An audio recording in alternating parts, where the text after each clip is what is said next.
Watch Dogs Chicago. Very reminiscent of the actual Chicago, it is home to Aiden Pierce. And as Aiden, you're going to be finding yourselves making a lot of decisions on whether or not you want to be the hero that the city needs in protecting its citizens in a more peaceful manner. Maybe not so much.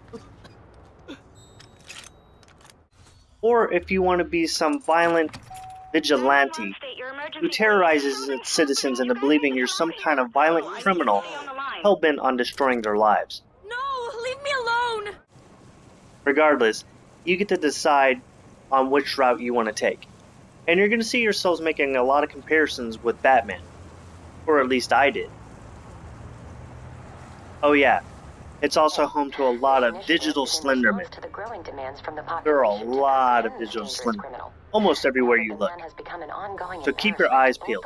There's a lot of things that you'll want to catch out there.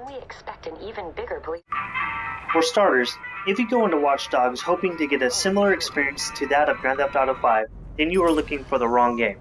Watch Dogs succeeds on being its own open world that has its own mysterious puzzles and action, as well as a climatic campaign to help formulate its own identity in this genre, many of which I found highly entertaining to keep me occupied enough for hours at a time. It also brings its own randomness that I personally found funny to keep an eye out for. I will scream rape.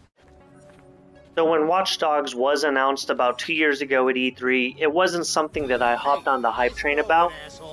But I have an Xbox One and I decided that I wanted to play something new, so I got it and I was actually thoroughly impressed.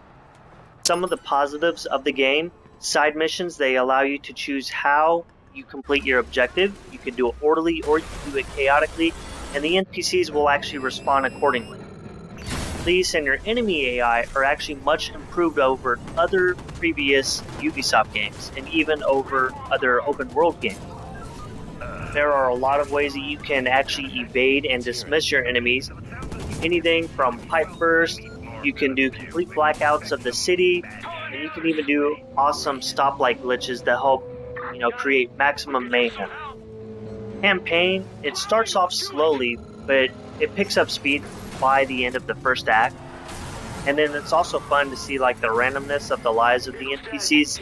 Sometimes their occupations tend to be silly about how they are. In the end, it is another open world game.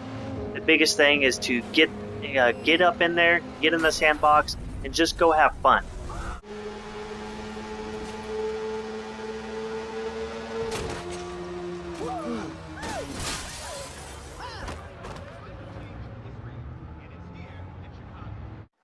But like any game, there's going to be some negative things, such as loading screens and connecting to Uplay from Ubisoft. Sure, we should be able to connect at any point, right? Maybe. Do do do do do do do. Maybe I should go cook dinner. Pretty sure I can get in by then, right? Ah, finally. There's also a lack of the ability to map your own controls, and even if you wanted to change your controls, there's 3 options for left-handers, but only 1 option for right-handers. Also, the car handling in here is kind of funny. It's a lot closer to Midnight Club than it is to any other kind of car game or any other open world that has vehicles as well. So you definitely got to get used to that. Also, at some point, your name gets discovered. They don't tell you when, you don't even know how, but you get discovered of your identity. And then, next time the citizens see you, they just go about their business. Oh yeah. And there's also the little wheel that you have all of your stuff, and just the menus in general. The menu navigation on this game is horrible. Multiplayer itself also has its pros and cons, but until they can get the Uplay under control, it's definitely something that you can, take with a grain of salt for right now. All in all, Watch Dogs is definitely a good game. So if you don't own it now, I highly suggest that the first time that you have an opportunity to score it on a deal, definitely pick it up. Won't regret it.